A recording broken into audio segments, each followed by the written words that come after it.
বনের বাঘ ফিরল বনে, স্বস্তির নিঃশ্বাস গ্রামবাসীদের। সোমবার সুন্দরবনের কিশোরী মোহনপুরের বাসিন্দারা এলাকায় বাঘের পায়ের ছাপ দেখতে পান। এরপর দক্ষিণ বৈকুণ্ঠপুর সংলগ্ন জঙ্গলে বাঘের উপস্থিতি টের পাওয়া যায়। বনকর্মীরা এলাকা জাল দিয়ে ঘিরে ফেললেও বাঘটিকে ধরা যায়নি। বাড়ি উৎকণ্ঠা। এরপর কিলোমিটার দেড়েক দূরের জঙ্গলেও বাঘের উপস্থিতি টের পাওয়া যায়।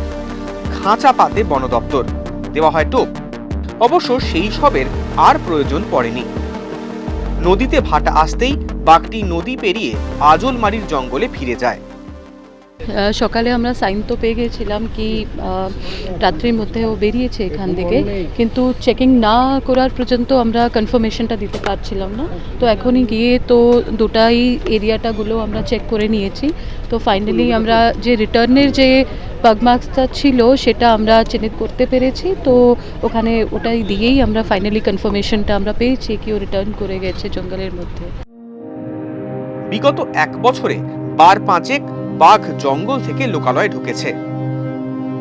আতঙ্কিত গ্রামবাসীরা জঙ্গলে জাল দেওয়ার দাবি জানিয়েছেন, যদিও এই দাবি বাস্তবসম্মত নয় বলেই জানিয়েছে বন দপ্তর।